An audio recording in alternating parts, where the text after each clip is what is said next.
아침에 주 예수 그리스도의 복음으로 하나님의 영광이 온 땅에 가득하기를 갈망하는 가나안 교회 시간. 듣게 하소서.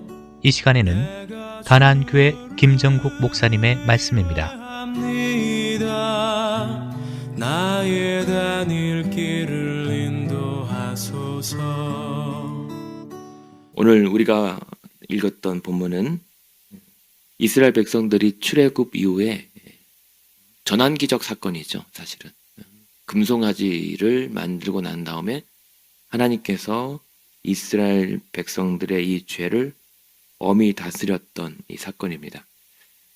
금송아지 사건 이후에 하나님께서 이들을 어떻게 대하시는가에 대한 본문인데, 그럼에도 불구하고 그렇게 하나님 앞에 큰 죄악을 범했음에도 불구하고 1절에 보시면 하나님은 이 이스라엘 백성들에게 내가 아브람과 이삭과 야곱에게 맹세하여 내 자손에게 주기로 한 그 땅으로 올라가라 라고 얘기합니다. 하나님께서 그럼에도 불구하고 하신 약속을 지켜주시겠다고, 그러니 그 땅으로 올라가도 좋다고 말씀하셨습니다. 더불어 2절에 보면 그 약속을 지켜주시기 위해서 내가 사자를 너보다 앞서 보내어서 그 땅의 족속들과 너희를 회방하는 세력들을 다 쫓아내 주시겠다라고까지 보장해 주셨습니다. 이 정도면 이스라엘 백성들은 크게 손해보는 것은 아닙니다. 손해가 아니라 오히려 괜찮은 장사를 한 셈이죠. 왜 장사인가 하면 자신들이 원하는 육신의 죄를 짓고도 어느 정도 벌음받았지만 아직 자신들에게 또 남는 것들은 있기 때문입니다. 약속의 땅에도 가고 하나님께서 자신들을 보호하시겠다라고 하는 또 보장도 받았기 때문입니다. 그러나 우리가 이러한 이스라엘 백성들의 처지에서 동일하게 그러한 일들로 만족해서는 안 됩니다. 내 문제가 해결되고 내 앞일이 그래도 형통하고 또 적절한 보호와 보장을 받았다고 해서 다 된 것이 아니기 때문입니다.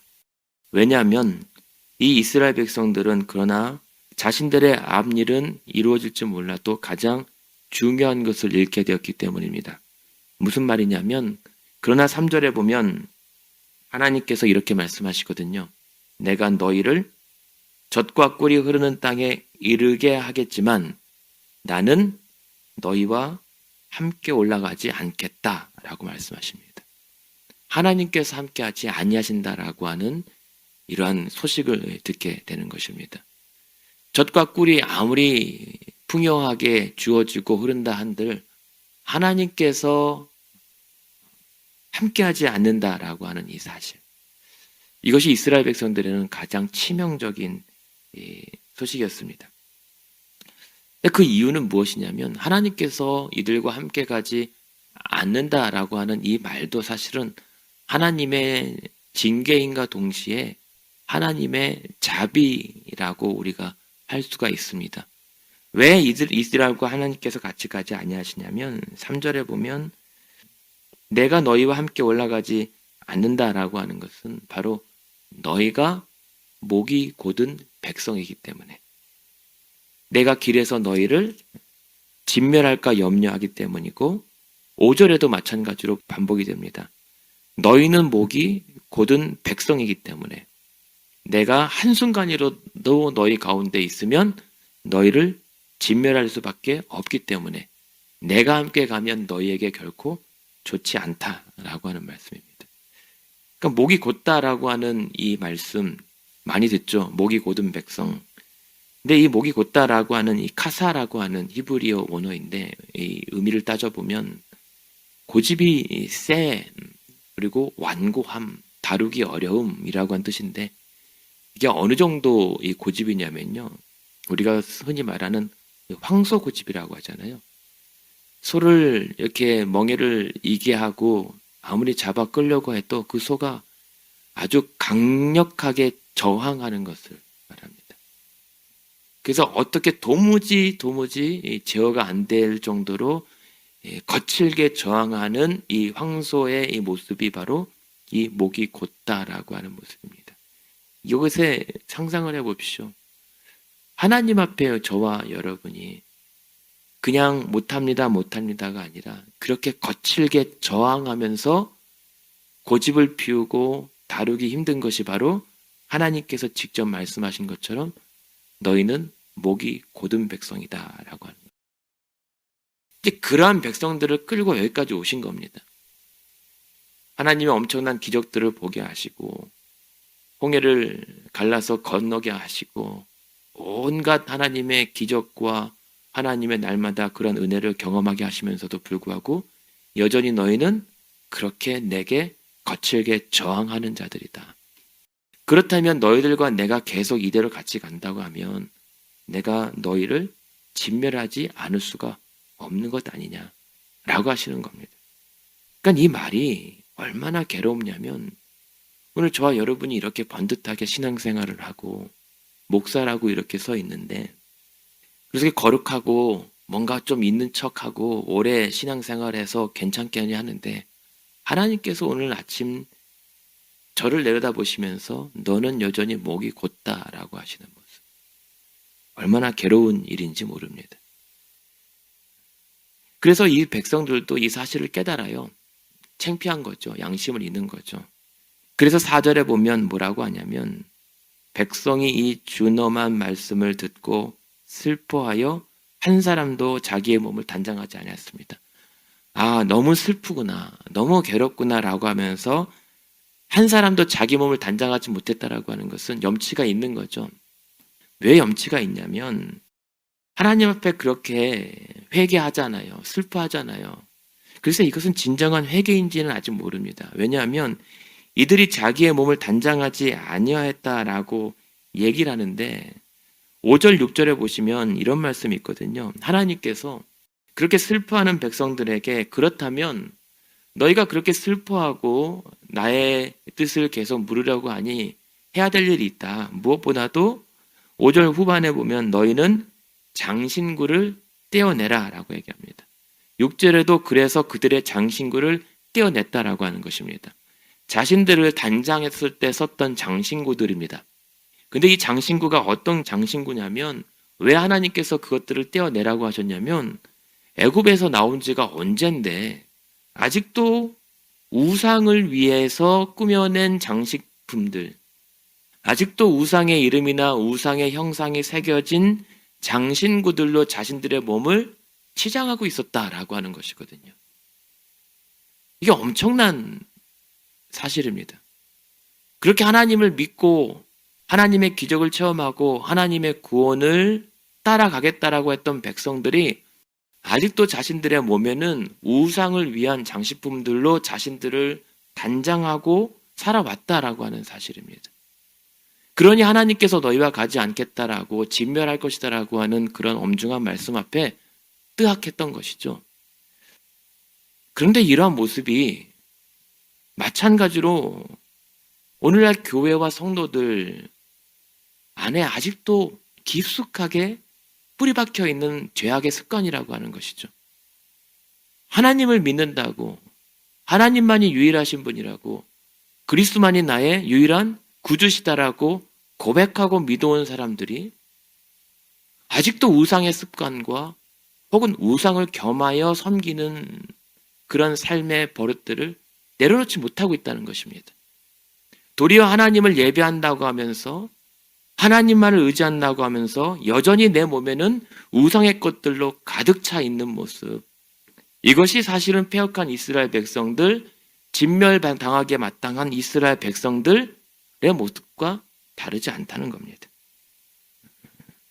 그래서 하나님께서 다시 한번 이들에게 엄중하게 다시 한번 지적하시는 거예요. 정말 너희가 나의 뜻을 알기 원한다면 그 우상의 장신구들을 떼어내라. 이제 그러한 상황에서 그렇다면 장신구를 떼어내면서 하나님께서 뭐라고 하냐면 5절에 그래서 얘기합니다. 후반에 너희가 장신구를 떼어내라. 그리하면 내가 너희에게 어떻게 할 것인지 정하겠노라라고 합니다. 그렇게 하면 내가 어떻게 할 것인지 너희로 알려주겠다라고 말씀하십니다. 그러니까 오늘 우리가 이 아침에 하나님의 뜻을 구하잖아요. 하나님의 인도하심을 구하고 우리는 수도 없이 하나님의 일들을 구합니다. 오늘도 우리의 도움을 구하고 우리의 능력을 이심을 하나님이심을 고백하는데 중요한 것은 아무리 백날 그렇게 부르짖어도 우리의 그 죄악의 습관들과 우상의 습관들을 단호하게 내려놓지 않으면 하나님은 우리에게 그 뜻을 알려주지 않으십니다. 오히려 진멸과 두려움으로 우리를 벌벌 떨게만 하실 뿐이죠. 그것은 하나님이 가만히 계셔도 죄악의 결과입니다. 죄는 우리를 불안하게 하고 염려하게 하고 하나님을 두려워해서 숨게 만듭니다. 근데 그런 상황에서 그래도 그나마 하나님께서 은혜를 거두지 아니하셨기 때문에 그렇게 구할 때에 이제 이스라엘과 하나님 사이의 중보자였던 모세가 이제 하나님 앞에 나아가 이스라엘 백성들을 위해 또 대신 구합니다. 그러니까 32장에도 보시면은 모세가 이 백성들을 다 멸망당하기 전에 하나님 앞에 구합니다. 이 백성들의 죄를 사하여 달라고. 하나님은 그 모세에게 뭐라고 말씀하시냐면 이 백성들 내가 다시 다 진멸시키겠다. 그리고 내가 택한 너 모세만큼은 새로운 민족을 이뤄서 새로운 군대로 내가 약속하는 땅에 인도하겠다라고 말씀하셨거든요. 근데 그때 모세는 아닙니다. 나 혼자가 아니라 이 백성들의 죄를 용서해 주십시오. 라고 중보했던 사람입니다. 이와 같은 이스라엘 백성들을 향한 하나님의 행하심과 또 모세의 중보의 모습을 통해서 우리에게 하나님께서 어떻게 일하시는가를 우리가 경험할 수가 있거든요. 정말 허물과 죄로 죽을 수밖에 없는 이 죄인된 우리들을 믿음과 그리고 회개함을 통해서 우리를 여전히 사랑하시고 보호하시는 것. 그러나 그 믿음과 회개에 통해서 우리와 하나님 사이를 중보하여 주시는 오직 예수 그리스도의 이름을 믿는 믿음 안에서 그분의 이름으로 우리가 회개할 때 우리가 죄사함을 받게 되는 것이지 죄인이 갑자기 의인이 되는 것이 아닙니다. 그분의 의로 말미암아 우리가 그 죄가 덮어 가려진 것일 뿐이죠. 여전히 하나님 앞에 그분의 이름 아니면 설 수 없는 자임을 우리는 잊어서는 안 됩니다. 그리고 우리가 기도할 때 그래서 예수 그리스도의 그 이름을 간절하게 붙잡고 어떤 주문처럼 혹은 생각 없는 구호처럼 되새길 이름이 아니라 그분의 이름이 없이는 우리는 하나님을 아버지라 부를 수 없고 하나님께 오늘도 도우심을 구할 수 없었을 것을 우린 다시 한번 그 은혜를 묵상하면서 주 앞에 나가야 됩니다. 그런 모습을 통해서 오늘 우리가 힘써야 될 것이 무엇이냐면 서두에 말씀드렸던 것처럼 오늘 나의 일이 이루어지느냐가 중요한 것이 아니라 그 일에 하나님께서 함께 하시느냐가 더 중요합니다. 그러기 위해서는 오늘도 우리가 하나님의 백성이라고 말은 하면서도 여전히 떼어내지 못한 그 우상의 장신구를 떼어내고 하나님 앞에 슬퍼하며 애통하며 회개하는 우리가 되어야 합니다. 그럴 때에 우리가 도우심과 하나님의 동행하심을 간구할 때 예수 그리스도께서 하나님과 우리 사이에 중보자 되어 주셔서 하나님은 임마누엘의 하나님께서 오늘 우리 성막 가운데 우리 회중 가운데 우리 삶 가운데 임재하여 오늘도 여러분과 동행하여 주실 것입니다. 그리고 그 하나님의 동행하심으로 말미암아 약속하셨던 것처럼 우리가 죄로 진멸당하지 않고 도리어 하나님께서 앞서 행하여 우리의 모든 대적들을 물리쳐 주실 것이고 그리고 우리로 예수 그리스도 안에 있는 구원의 영광을 보게 해 주실 것입니다. 그러한 믿음으로 오늘도 기도하며 나아가는 저와 여러분 되시기를 주님의 이름으로 축원드립니다.